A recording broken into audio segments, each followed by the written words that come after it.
अब वक्त हो गया है हमारे खास शो का, स्वस्थ रहो मस्त रहो। आज हम बात करेंगे स्पोर्ट्स इंजरी की। स्पोर्ट्स इंजरी काफी कॉमन है और ये शरीर के किसी भी हिस्से में हो सकती है।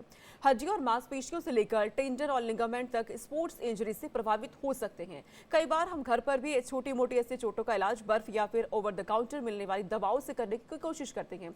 हालांकि कई चोटों के लिए डॉक्टरी मदद बेहद जरूरी होती है। आज हम आपको इसी पे चर्चा करने वाले हैं और बताने वाले हैं कि स्पोर्ट्स इंजरी के प्रकार से लेकर के लक्षण से लेकर इससे बचने के उपाय क्या होने वाले हैं, जिससे आप घर पे रह के इलाज कर सकते हैं। और अगर जरूरत पड़ी, अगर घर पे संभव नहीं हो पा रहा है, तो आपको किस तरह के इलाज लेने की आवश्यकता है। हमारे साथ यहाँ पे डॉक्टरों का एक बड़ा पैनल मौजूद रहने वाला है, जो आपको बताएंगे कि किस तरीके से आपको उपचार करने की जरूरत यहाँ पे रहने वाली है। अब आपको बताते हैं कि कहाँ कहाँ पे सबसे ज्यादा स्पोर्ट्स इंजरी होती है। तो आपका टखना होता है हमारे शरीर का, हमारे शरीर की कोहनी होती है, सिर, घुटना, कंधा, ये वो हमारे शरीर के हिस्से हैं जहाँ पे सबसे ज्यादा स्पोर्ट्स इंजरी हो सकती है या फिर संभावनाएं ज्यादा रहती है। अब सबसे कॉमन स्पोर्ट्स इंजरी कौन कौन सी आप ये भी जान लीजिए। हड्डी टूटना, ये बहुत कॉमन होता है। आप किसी भी खेल में अगर हम शामिल है तो हड्डी टूटना सबसे पहले हम देखते हैं। कार्टिलेज टियर, कनेक्शन, डिसलोकेशन, मोच, खिंचाव, ये बहुत जल्दी हमारे शरीर में हो जाते हैं। स्पोर्ट्स इंजरी के लक्षण कौन कौन से, अब आपको ये भी हम बता देते हैं। दर्द होना, ये बहुत जल्दी हम देखते हैं। किसी भी अगर खेल के दौरान अगर चोट लगती है तो आपको सबसे पहले दर्द महसूस होता है। चोट लगना, हड्डी या फिर जोड़ों में किसी तरीके का खिंचाव महसूस होना, मूवमेंट रेंज में कमी, चटकने की आवाज़ एकदम से आती है, ये बहुत कॉमन से वो लक्षण है। कूल्हे या फिर पैर पर वजन न सह पाना, अकड़न महसूस होना, कमजोरी या फिर सूजन का महसूस होना, तो इस तरीके से स्पोर्ट्स इंजरी होती है। और ये वो हमारे शरीर के हिस्से होते हैं जहाँ पर सबसे ज़्यादा हमें महसूस होती है। स्पोर्ट्स इंजरी के खतरे को आप कैसे कम कर सकते हैं, ये भी आप ग्राफिक्स के माध्यम से आपको हम बताते हैं। वार्म अप आपको सबसे पहले करना चाहिए, कूल डाउन आपको रहना होगा, स्ट्रेचिंग करनी होगी। जो उपकरण होते हैं, सुरक्षात्मक उपकरण, उनका इस्तेमाल करना बेहद ज़रूरी होता है। आपको अपनी सीमाएं जानना ज़रूरी है कि आप कहाँ तक आपको इस खेल में शामिल होना है। हाइड्रेट रहना सबसे ज़्यादा ज़रूरी होता है। सही तकनीक का इस्तेमाल कैसे करना है, ये भी आपको पता होना चाहिए। सही सतह पर खेलना, ये बहुत ज़रूरी है। चिकित्सा सहायता, यानी कि अगर आप खेल में शामिल होना चाहते हैं या फिर आप घर में भी खेल कर रहे हैं तो आपको किसी डॉक्टर से संपर्क करने की ज़रूरत होती है, जो कि स्पोर्ट्स के डॉक्टर्स होते हैं। क्योंकि जब हम बात खेल की करते हैं तो खेल की दुनिया बहुत बड़ी है, जिसमें अलग अलग तरह के कई खेल होते हैं, जिसमें बड़े बड़े खिलाड़ियों को आपने देखा होगा। अक्सर इस खेल में कभी कभी ऐसे खबरें भी सामने आती है कि उन्हें चोट लग गई है या फिर चोट की वजह से वो खेल में शामिल नहीं हो पा रहे हैं। एक चीज़ बहुत कॉमन होती है, जब भी इस तरीके की चीज़ें हम देखते हैं, तमाम अगर खिलाड़ियों के साथ होती है तो खिलाड़ियों का करियर या तो खत्म हो जाता है या फिर बैकफुट पर आ जाता है। ऐसे में तमाम जो खिलाड़ी इस वक्त हमें देख रहे हैं, आज का ये शो उनके लिए बेहद ज़रूरी है। स्पोर्ट्स इंजरी से कैसे बचा जा सकता है, आपको क्या क्या ध्यान रखने की ज़रूरत होगी, इस पर आज हम चर्चा करने वाले हैं। डॉक्टर का एक बड़ा पैनल इस वक्त मेरे साथ स्टूडियो में मौजूद है, जो आपको ये बताएंगे कि आपको कैसे बचना है इस इंजरी से, और कौन कौन से ऐसी चोटें हैं जो सबसे पहले हमारे शरीर में हमें महसूस होती हैं। आपको किसी भी तरीके के खेल में अगर शामिल होना है तो आपको सबसे पहले क्या करने की ज़रूरत होगी, ये आपको समझना होगा। वहीं इसी के साथ आपको ये भी समझना, अगर आप घर में कोई खेल करना चाहते हैं, घर में, क्योंकि अक्सर हम देखते हैं कि अगर आपको जिम नहीं जाना, एक्सरसाइज नहीं करनी, तो हम खेल का सहारा लेते हैं। ऐसे में इस दौरान भी आपको क्या क्या ध्यान रखने की ज़रूरत है, आज डॉक्टर के पैनल जो हमारे साथ यहाँ पर मौजूद है वो आपको बताने वाले हैं। विस्तार से आपको ये जानकारी दी जाएगी, क्योंकि कहते हैं कि स्वस्थ रहना बहुत ज़रूरी होता है। जब हम स्वस्थ रहेंगे तभी हम मस्त रह सकते हैं। और ख़ास तौर पे हमारे देश के जो खिलाड़ी जो दुनिया भर में देश का नाम रोशन करते हैं, उनके लिए और भी ज़्यादा ज़रूरी हो जाता है खुद को स्वस्थ रखना। लेकिन खेल के दौरान चोट लगना बहुत स्वाभाविक है, आम बात है, कॉमन बात है। खुद को कैसे सेफ रखा जाए, कैसे सुरक्षित खुद को रखा जाए, क्या क्या आपको इसके लिए करना होगा, आज ये आपको इस शो के माध्यम से बताने वाले हैं। हमारे साथ यहाँ पे डॉक्टर्स जुड़ चुके हैं। हमारे साथ डॉक्टर हरलीन है, प्रोफेसर SIC सफदरगंज अस्पताल। वहीं हमारे साथ डॉक्टर रोहित सहरावत है, असिस्टेंट प्रोफेसर है। डॉक्टर मुकुल मोहिंद्रा हमारे साथ है, स्पेशलिस्ट है स्पोर्ट्स सर्जरी की।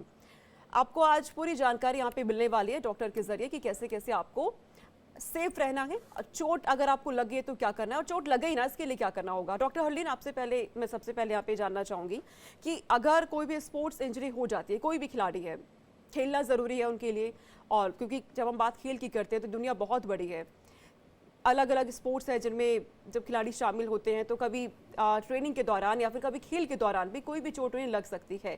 किस तरह की चोट ये होती है जिससे सावधान रहने की ज़रूरत है? जी, तो जैसे कि आजकल काफ़ी सारे लोग खेल में रुचि रखते हैं। क्रिकेट बहुत कॉमन है, तो बहुत लोग खेलना भी चाहते हैं, उसमें चोट लगना बहुत स्वाभाविक है। अब ये चोट काफ़ी तरह की हो सकती है। एक माइल्डर वैरायटी की चोट होती है जिसमें कि थोड़ा खरोच आती है, उसमें उनको चिंता करने की ज़रूरत नहीं है। बाकी एक थोड़ा अगर उनका इस तरीके की चोट आई है जिसमें कि कुछ कॉन्टैक्ट इंजरी हुई है, पैर मुड़ गया है, ट्विस्टिंग हुई है और जिसकी वजह से सूजन आ गई है किसी एक जोड़ में, तो उस केस में उनको तुरंत ही रेस्ट करना है, उस जोड़ को रेस्ट देना है और अपने पास के अस्पताल या कोई भी स्पेशलिस्ट के पास एक बार जाना है ना, और उसको थोड़ा रेस्ट देके उसको स्प्लिंट करके आराम देना है उस जोड़ को। डॉक्टर हरलीन, शरीर का वो कौन सा पार्ट है हमारे जहाँ पे सबसे ज़्यादा इंजरी हो सकती है? देखा जाए तो नी और शोल्डर, कंधा जिसे कहते हैं, और हमारा घुटना, ये बहुत कॉमन है जिसमें इंजरीज कॉमनली पाई जाती हैं। क्रिकेटर्स में बैक इंजरीज भी काफ़ी कॉमन है, कमर की इंजरीज। ठीक है, तो तमाम तरह की इंजरीज ये बहुत कॉमन हो जाती है। आपको डॉक्टर हरलीन ने बताया कि किस तरह की चोट हो सकती है और कहाँ पे सबसे ज़्यादा। डॉक्टर रोहित, आपसे मैं जानना चाहूँगी, अगर इस तरह की इंजरीज हो जाती है किसी भी खिलाड़ी को, चाहे वो खेल में शामिल है या फिर घर पर भी, अगर ऐसी इंजरीज हो जाती है जो बहुत ज़्यादा हमें दर्द महसूस करा रही है या फिर बहुत ज़्यादा मुश्किलें हो गई हैं, सिर्फ दवाई तक हमें रहना होगा, मेडिसिन लेकर काम हो सकता है, ठीक हो सकता है, या फिर इसके आगे कदम उठाने की ज़रूरत होगी? सबसे पहले तो सबसे ज़्यादा ज़रूरी है कि किसी भी खिलाड़ी के लिए ये इंजरी को नज़रअंदाज ना किया जाए या घरेलू उपचार ना लिया जाए। किसी भी नज़दीकी प्राथमिक स्वास्थ्य केंद्र को संपर्क किया जाए, कोई नज़दीकी अस्पताल है या स्पेशलाइज स्पोर्ट्स इंजरी डिपार्टमेंट जैसा कुछ है, तो वहाँ पे सबसे पहले उसको अप्रोच किया जाए, उसके लिए सबसे ज़्यादा बेहतर वो रहेगा। उसके बाद किसी भी चोट लगने पर अगर सूजन हो जाती है तो पहले तो आराम दिया जाए, खेल को ना कंटिन्यू किया जाए, कुछ दिनों के लिए रेस्ट देना बेहतर रहेगा। हफ्ता भर 10 दिन खेल को और किसी ऐसी गतिविधियों को आराम देना बेहतर रहता है, क्योंकि most of the sports injuries 40 to 50% sports injuries अपने आप हील कर जाती है, उनमें हमें ज़्यादा कुछ सर्जरी करने की आवश्यकता नहीं पड़ती है। फिर उसके बाद उसकी ठंडे पानी से सिकाई की जाए, उसके बाद कोई गर्म पट्टी जो भी हमारे घर में उपलब्ध है उसको बांध के कंप्रेशन दिया जाए, और लिम्फ में और ज़्यादा सूजन ना आए तो उसको थोड़ा सा पार्ट को बाकी शरीर से ऊंचा रख दिया जाए किसी भी तकिए या किसी भी माध्यम से। उसके बाद नज़दीकी अस्पताल में संपर्क करके वहाँ पे प्राथमिक उपचार लिया जाए और जिससे और ज़्यादा इवेल्युएट किया जा सके, गंभीरता को जांचा जा सके कि वो इंजरी गंभीर तो नहीं है, उसकी आवश्यक जांचें वगैरह की जा सके वहाँ पर। ठीक है डॉक्टर मुकुल, क्योंकि इस तरह के केसेस को आप हैंडल करते हैं, आपने तमाम खिलाड़ियों का इलाज भी किया है, आगे सर्जरी भी आपने की है, अगर इस तरह के जो केसेस सामने आते हैं उनमें सबसे ज़्यादा आप क्या बताते हैं कि कैसे सावधानियां उन्हें बरतनी चाहिए अगर वो खेल में शामिल होने जा रहे हैं, खेलने जा रहे हैं, चाहे घर की बात करें हम, चाहे हम बाहर खिलाड़ियों की बात करें, सबसे ज़्यादा रिस्क फैक्टर आपको क्या लगता है कि कितनी ज़्यादा रिस्क होती है कि चोट लग ही सकती है? खेलने से ज़्यादा इम्पोर्टेंट है खेलने की तैयारी करना। तो एक प्रॉपर वार्म अप बहुत ज़रूरी है खेलने से पहले, ताकि बॉडी टोन हो जाए। फिर खेलने के टाइम जो आसपास का एनवायरनमेंट है उसका सेफ़ होना भी बहुत ज़्यादा ज़रूरी है। आप जिस सरफेस पे खेल रहे हैं वो इंजरी के लिए, चोट लगने के लिए प्रोन नहीं होनी चाहिए, वो उस तरह हार्ड सरफेसेस नहीं होनी चाहिए, जो टेम्परेचर है आसपास का, वो सारी चीज़ों का भी ध्यान रखना पड़ता है। और खेलने की टेक्निक भी बड़ी ज़रूरी है। कई बार आप ठीक टेक्निक नहीं यूज़ कर रहे, उससे भी चोट लगने की संभावना बढ़ जाती है। तो एक प्रॉपर कोच, अच्छा कोच जो एक ठीक सलाह दे सके, सही सलाह दे सके और उसकी सलाह मानना, वो भी उतना ही ज़रूरी है। कुछ जो खेल हैं, कुछ स्पोर्ट्स हैं, उनमें एक प्रोटेक्टिव इक्विपमेंट, बचाव के लिए कुछ इक्विपमेंट यूज़ होता है। जैसे आप क्रिकेट खेल रहे हैं तो हेलमेट यूज़ हो रहा है। तो कई बार कुछ ऐसे खेल हैं जिनमें किसी एक शरीर के हिस्से को रिस्क ज़्यादा रहता है चोट लगने का, तो उसके लिए वो प्रॉपर इक्विपमेंट होना भी उतना ही ज़रूरी है जितना खेलना। तो इन सारी चीज़ों का ध्यान रखना चाहिए अगर आप चाहते हैं कि चोट आपको बिना वजह ना लगे। डॉक्टर हरलीन, अगर चोट लग गई है तो क्या हमें फ़ौरन सिर्फ मेडिसिन पे ध्यान देने की ज़रूरत है या कुछ और भी इलाज इसके लिए, जैसे कि घर पे भी अक्सर हम देखते हैं कि लोग बर्फ़ लगा लेते हैं या फिर दूसरे कोई उपाय कर लेते हैं, वहाँ तक रहना होगा या फिर घर पे इलाज जो हम करते हैं वो उचित नहीं है? जैसा अभी डॉक्टर रोहित ने भी बताया था कि हमें पहले तो उसको रेस्ट देना है। आपने बोला बर्फ़, बिल्कुल सही है। तो अक्यूट इंजरी है, अभी अभी की इंजरी है, पिछले कुछ 2-3 दिन की इंजरी है उसके अंदर हम बर्फ़ से सिकाई करते हैं, है ना। आइस पैक्स होते हैं लोगों के घर में, उसको इस्तेमाल करके उसकी सिकाई करें, बैंडेज करेंगे उसको, गर्म पट्टी से हम बांधेंगे और एलिवेट करेंगे। ये कुछ 4-5 चीज़ें हैं जो कि घर में ही की जा सकती हैं। और अगर कुछ ऐसा लगा कि हड्डी भी टूटी है तो उसको बस स्टेबल कर दें, किसी चीज़ से आप एक लकड़ी बांध के स्प्लिंट कर दें। ये चीज़ें घर में करी जा सकती हैं। इसके बाद एक नज़दीकी स्वास्थ्य केंद्र में लेके जाना ज़रूरी है, उसके बाद अपने आप इलाज नहीं करना है। अच्छा, डॉक्टर मुकुल और डॉक्टर रोहित ने यहाँ पे बताया कि हमें कभी भी खेल से पहले वार्म अप करना है, यानी कि अगर हम इन रूल्स को फॉलो करते हैं डॉक्टर हरलीन, तो इसके बाद भी हमारी हेल्थ अच्छी रहे। क्या इसके लिए हमें ज़रूरी है किसी तरीके की डाइट लेने की भी? बिल्कुल।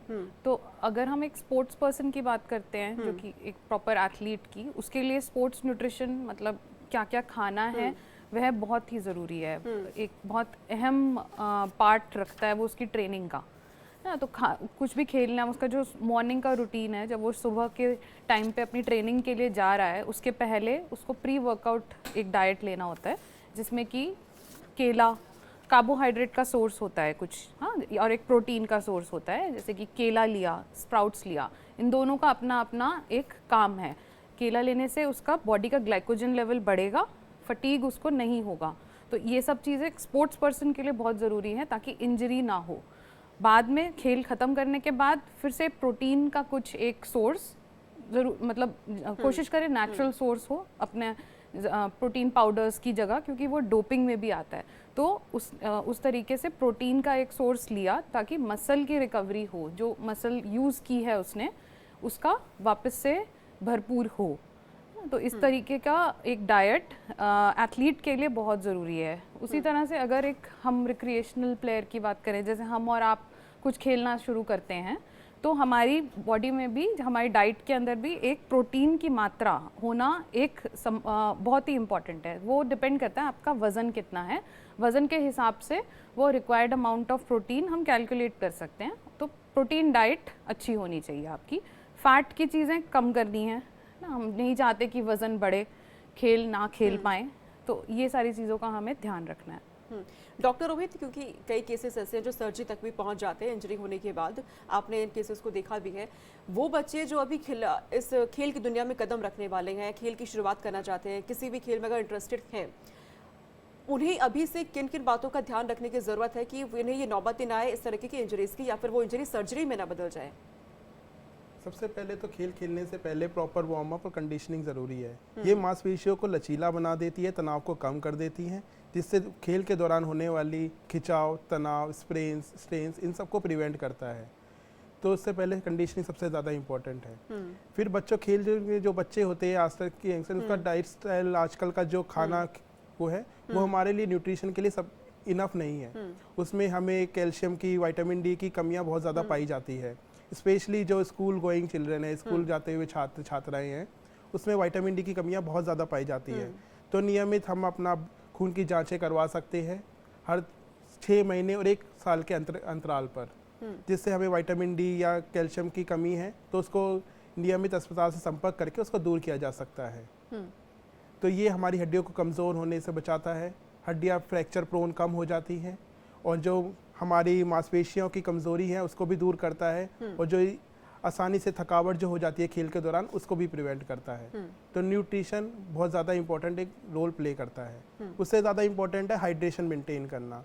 लोग प्रॉपर हाइड्रेशन करना, फ्लूइड की मात्रा को प्रॉपरली लेना भूल जाते हैं खेल के दौरान, जिससे इजीली क्रैम्प्स हो जाते हैं, मसल में खिंचाव हो जाता है, और वो आगे जाके एक टूटने का, स्प्रेन का, खिंचाव का, मोच का रूप ले लेता है, जो आगे गंभीर स्थिति पैदा कर देता है। तो मैं यही कहना चाहूँगा, प्रॉपर कंडीशनिंग, न्यूट्रिशन सबसे ज़्यादा इंपॉर्टेंट है जो आगे के भविष्य में आगे अच्छा खेलना चाहते हैं। डॉक्टर मुकुल, कई ऐसे बड़े खिलाड़ी भी हैं जिनके साथ ऐसी घटनाएं हो चुकी हैं इंजरीज वाली, और सर्जरी तक नौबत पहुंच जाए। अगर ऐसी नौबत आ जाए कि मामला सर्जरी तक पहुंच जाए, तो उसके बाद क्या वो खिलाड़ी वापसी कर सकता है? ऐसी संभावनाएं होती हैं? बिल्कुल होती हैं। ट्रीटमेंट अगर सही लिया जाए तो कई डिफ़िकल्ट इंजरीज़, बहुत सीरियस इंजरीज़ भी बड़ा अच्छा रिज़ल्ट रिस्पॉन्स देती हैं। तो खिलाड़ी के लिए बहुत ज़रूरी है कि इंजरी के बाद वो घबराए नहीं, थोड़ा सा वो पेशेंस के साथ जाके एक सही डॉक्टर को मिले, ताकि उसकी इंजरी अच्छे सही तरीके से डायग्नोज हो सके और फिर जो उसका उपचार बनता है उसके हिसाब से वो उपचार किया जाए। ठीक ट्रीटमेंट हो तो स्पोर्ट्स में वापस जाने का बहुत हाई चांस रहता है। एक सवाल ये भी आपसे जानना था कि कितना समय तकरीबन लग जाता होगा सर्जरी के बाद कि अगर खिलाड़ी वापस से खेलना चाह रहा है तो कब तक रुकना होगा? तो स्पोर्ट्स में जो हम ज़्यादातर इंजरीज देखते हैं, क्योंकि स्पोर्ट्स में कोई हाई स्पीड पे एक्सीडेंट नहीं हो रहे, ज़्यादातर खिलाड़ी वो हैं जो ग्राउंड पे खेलते हुए गिर गए हैं, तो मसल और लिगामेंट की इंजरी ही ज़्यादातर देखने को मिलती है। मसल और लिगामेंट की जो हीलिंग है वो आम तौर पे 6 महीने के करीब ले लेती है। तो ज़्यादातर जब हम ये खिलाड़ी जो हैं जिन्हें चोट लग गई है, इन तरह की इंजरीज़ के साथ आए हैं, उन्हें अगर हम सर्जरी रिकमेंड करते हैं तो 6 से 9 महीने तक का रेस्ट इन्हें लेना पड़ सकता है। पर हाँ, इनमें ज़्यादा लंबे बेड रेस्ट के पीरियड नहीं होते। हाँ, हम इन्हें प्रोफेशनल स्पोर्ट में जाने के लिए ज़रूर 3 से 6 महीने का ब्रेक कहते हैं, पर कहीं ना कहीं कुछ एक्सरसाइजेस, कुछ स्पोर्ट्स की स्पेसिफिक जो ट्रेनिंग होती है वो सब हम और भी जल्दी शुरू कर देते हैं। पर 6 महीने आप एक एवरेज लेके चल सकते हैं, जितनी देर के लिए आपको स्पोर्ट से ब्रेक लेना पड़ेगा अगर कोई गंभीर इंजरी हो जाती है। कम से कम 6 महीने का वक्त लेना होगा खुद को ठीक करने के लिए, क्योंकि बेहद ज़रूरी इसलिए भी हो जाता है क्योंकि कई ऐसे खिलाड़ी हैं जो नहीं चाहते कि उनका करियर खत्म हो या फिर वो बैकफुट पर आए।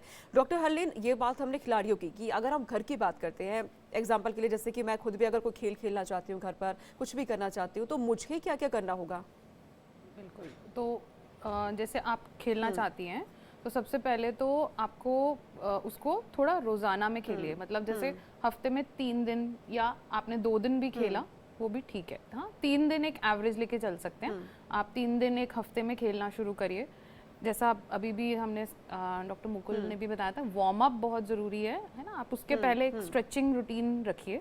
आप एक नॉर्मल 10 मिनट की स्ट्रेचिंग करेंगे, एक हल्का सा वार्म अप करेंगे, उसके बाद अपना गेम खेलेंगे। गेम की टेक्निक इम्पॉर्टेंट होती है, तो अगर आपने कोचिंग नहीं भी ली है तो एक बेसिक टेक्निक आप थोड़ा बहुत गाइडेंस ले सकते हैं जहाँ पे जिस भी क्लब में आप खेलते हैं, तो वो टेक्निक का ध्यान रखिए।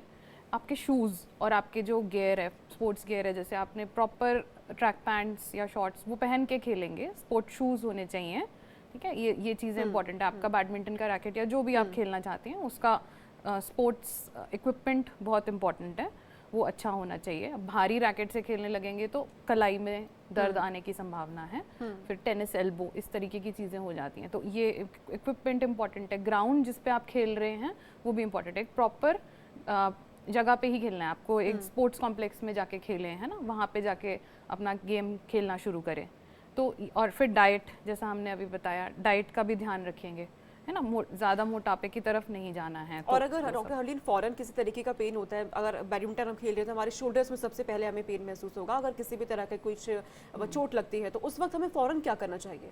अगर आपके शोल्डर में पेन आ रहा है बैडमिंटन खेलते खेलते, इसका मतलब कि आपको वहाँ पे ओवरयूज इंजरी हो रही है, कुछ ना कुछ अंदर में मसल में प्रॉब्लम आ रही है ना, तो वो फिर आप रोक दीजिए। वो ओवरहेड वाले जो काम है उसको बंद कर दें, या जो भी चीज़ में आपको दर्द हो रहा है वो अभी आपको बंद करना पड़ेगा। आपको आपके स्पोर्ट्स डॉक्टर के पास एक बार जाना पड़ेगा, ऑर्थो के पास चले जाएं, किसी भी आप, है ना, पास के डॉक्टर के पास जाके एक बार आपका कंधा चेक कराएं, क्योंकि उसमें अगर दर्द बढ़ता जाएगा, आप खेलते जाएंगे तो फिर वो टियर की तरफ चला जाएगा, इंजरी बढ़ जाती है। तो ये चीज़ का ध्यान रखना है। डॉक्टर रोहित, अगर हम ये चाहते हैं कि हमें चोट लगी है, हम सर्जरी नहीं करवाना चाहते, अगर बात सर्जरी तक पहुंच भी रही है तो कैसे आप ये किया जा सकता है, सर्जरी से कैसे बचा जा सकता है? जैसे हमारा भारतीय समाज है, इसमें एक सर्जरी को बहुत एक बड़ी चीज़ माना जाता है लोगों के दिमाग में ना। लोग सर्जरी से भागते, भले ही वो एक मामूली सर्जरी क्यों ना हो, पर सर्जरी को एक बड़े पैमाने पे लिया जाता है, तो काफ़ी लोग सर्जरी नहीं करवाना चाहते। तो स्पोर्ट्स इंजरी जो भी होती है उसमें सर्जरी तक सिर्फ 30 से 40% इंजरी ही पहुंच पाती है। ज़्यादातर सर्जरी घर पर कंजर्वेटिव मैनेजमेंट, फिजियोथेरेपी से ही मैनेज हो पाती है। बाकी जो सर्जरी नहीं करवाना चाहते उनको वापस स्पोर्ट्स में पहुंचने तक, उस स्तर तक पहुंचने तक थोड़ा मुश्किलात का सामना ज़रूर करना पड़ता है, पर उसके लिए वो इम्पॉसिबल नहीं है। वो पॉसिबल हो पाता है वो प्रॉपर फिजियोथेरेपी से, प्रॉपर रिहेबिलिटेशन प्रोटोकॉल से, proper return to sports guideline से। वो प्रॉपर हम मिल के ट्रेनिंग स्पोर्ट्स मेडिसिन डॉक्टर से, कोचेस से संपर्क बनाकर वो प्रॉपर रिहैब प्रोटोकॉल बनाकर देते हैं कि अगले 1 महीने में आपको इस स्तर तक पहुंचना है, अगले 3 महीने तक ये, और अगले 6 महीने तक ये, और अगले 9 महीने तक आप पूरा प्रॉपर स्पोर्ट्स में वापसी कर सकते हैं। तो ये हम स्पोर्ट्स मेडिसिन जैसे स्पेशलिस्ट डॉक्टर के टच में आना इम्पोर्टेंट रहता है, और ये पूरा पॉसिबल है कि बिना सर्जरी के ऑपरेशन होना कोई बड़ी बात नहीं, ये हो सकता है। तो ये, और सर्जरी से भी लोगों को इतना डरने की आवश्यकता नहीं है। स्पोर्ट्स सर्जरी बहुत ही छोटी सर्जरी होती है। एक ये आजकल की होल सर्जरी के नाम से जानी जाती है। इसमें ना बड़े टाँके आते ना कुछ आते, छोटे से टाँके से दूरबीन के द्वारा आर्थ्रोस्कोपिक मीडियम से की जाने वाली छोटी सी सर्जरी है, और ये सर्जरी भी 15 मिनट से लेके आधे घंटे तक हो जाती है। डॉक्टर मुकुल, क्योंकि डॉक्टर रोहित कह रहे हैं कि डरने की जरूरत नहीं है, इस वक्त जो दर्शक हमें सुन रहे हैं, अगर वो खिलाड़ी जिन्हें वाकई में कहीं चोट है, इंजरी हुई पड़ी है, जो डर रहे हैं सर्जरी करवाने से, तो उन्हें किस तरीके से खुद को मनाना होगा कि सर्जरी करवा लें हम, जिसके बाद हम वापस से खेल सकें? देखें, सबसे पहली चीज़ कि जिस इंजरी को सर्जरी की ज़रूरत है वो शायद बेस्ट सर्जरी से ही ठीक हो सकती है। और स्पोर्ट्स आजकल बड़े अच्छे कॉम्पिटिटिव लेवल पे खेली जा रही हैं, तो अगर राइट ट्रीटमेंट नहीं होगा तो 100% रिज़ल्ट नहीं आएगा, खिलाड़ी अपनी पूरी क्षमता पे वापस नहीं जाएगा। तो जहाँ ज़रूरत पड़ रही है वहाँ पे सर्जरी चूज़ करनी चाहिए। डॉक्टर रोहित ने अभी बताया कि सब की होल सर्जरीज हो गई हैं, तो उससे जो वापस रिहैबिलिटेशन होनी है, जो वापस एक खिलाड़ी ने स्पोर्ट्स में खेलने जाना है, उनके टाइम भी बड़े कम हो गए हैं और उनके वापस जाने का रेट भी बहुत ज़्यादा हो गया है। तो सर्जरी को ऑप्ट कर लेना चाहिए उस स्टेज पे जहाँ पे सर्जरी की रिक्वायरमेंट है। और ये कीहोल वाले सारे मेथड्स आप अगर एक राइट डॉक्टर को मिलेंगे तो उनकी सलाह से ऑप्ट किए जा सकते हैं। बहुत ऐसे खिलाड़ी रहे हैं जिन्होंने सर्जरी कराई और वो फिर वापस भी उसी स्तर पे जाके खेले हैं। तो वो खुद में अपने आप एक एग्जाम्पल है। आपको बस अपनी डिटर्मिनेशन उन्हें देख के बनानी है। अगर माइंड में रहेगा, एक जज्बा रहेगा कि मुझे वापस खेलना है, और आप प्रॉपर ट्रीटमेंट लेंगे और रिहैबिलिटेशन अच्छी करेंगे, तो कोई मुश्किल नहीं है कि वो सारा एपिसोड भूल के आप वापस उसी लेवल पे पहुंच जाएंगे जहाँ पे इंजरी हुई थी, जिससे पहले आप बिल्कुल ठीक थे। ये बहुत अच्छी बात आपने डॉक्टर मुकुल और डॉक्टर रोहित यहाँ पर कही है हमारे दर्शकों को कि डरने की ज़रूरत आपको नहीं है। अगर आपके मन में कभी भी ये सवाल बन रहा है कि मेरा करियर खत्म हो जाएगा या फिर मेरा करियर बैकफुट पे आ जाएगा, तो ऐसा नहीं है। ज़रूरत अगर सर्जरी की है तो आप सर्जरी भी करवा सकते हैं आराम से, और इसका प्रोसेस भी बहुत, अब मुझे लगता है, नॉर्मल होगा। डॉक्टर मुकुल? हाँ, बहुत। अब प्रोसेस भी उतने लंबे नहीं हैं, और कहीं ना कहीं हमारी टेक्नोलॉजी बड़ी इम्प्रूव हो गई है। शायद हमारी वो जो समझ है इन इंजरीज़ की वो बहुत बेहतर हो गई है। तो उस वजह से जो आउटकम आते हैं, रिजल्ट आते हैं, वो भी बहुत अच्छे हो गए हैं। डॉक्टर हरलीन, क्योंकि हम सर्जरी की यहाँ पे बात कर रहे हैं, सर्जरी से पहले जो इंजरीज होती हैं उसमें आप जो दवाई बताती हैं, जो खिलाड़ियों को जो मेडिसिन बताती हैं, वो कौन सा लेवल होता है, वो कौन सा पॉइंट आता है कि अब मेडिसिन वर्क नहीं करेगा, सर्जरी करवानी होगी आपको? कब आप ये सलाह देती हैं? तो जैसा अभी डॉक्टर मुकुल ने कहा, जिस इंजरी में सर्जरी की ज़रूरत है उसमें तो सर्जरी करानी ही पड़ेगी। उसमें ग्रेड्स आप बोल सकते हो कि अगर एक छोटे तौर की इंजरी हुई है, अब एक मसल की बात करें हम, हैमस्ट्रिंग मसल है, अगर वो एक स्ट्रेन है ना, सिर्फ उसके अंदर सूजन आई है या उसके अंदर एक छोटा सा टियर हुआ है, तो उसको तो फिर हम रिहैबिलिटेशन से, यानी कि प्रॉपर तरीके की एक्सरसाइज देके, पहले रेस्ट देके फिर उसके बाद एक्सरसाइजेस देके और वो प्रोटोकॉल से जाके उसे हम ठीक कर सकते हैं। बट अगर एक वो मसल पूरी उखड़ गई है अपनी जगह से, है ना, या ACL, घुटने का ACL है तो वो पूरा टूट गया है, तो उसकी तो फिर सर्जरी ही होनी है। तो उस पर डिपेंड करता है वो कि वो रिहैबिलिटेशन से हो जाएगा या फिर सर्जरी की तरफ जाना ही है। डॉक्टर मुकुल, डॉक्टर रोहित और डॉक्टर हरलीन, आप तीनों ने बहुत अच्छे से ये समझाया हमारे दर्शकों को कि अगर किसी भी तरह की स्पोर्ट्स इंजरीज आपको है तो आपको क्या करना है और कैसे आपको सावधानियां बरतनी है। अगर खेल की शुरुआत आप करने वाले हैं, खेल की दुनिया में आप कदम रखने वाले हैं, या फिर घर पे भी अगर आपको शौक है किसी भी खेल कूद में भाग लेने का, हिस्सा लेने का, तो आपको क्या सावधानियां बरतनी है जिससे आप आराम से स्वस्थ रह के उस खेल का आनंद आप उठा सकें। आप तीनों का शुक्रिया अपना समय हमें देने के लिए।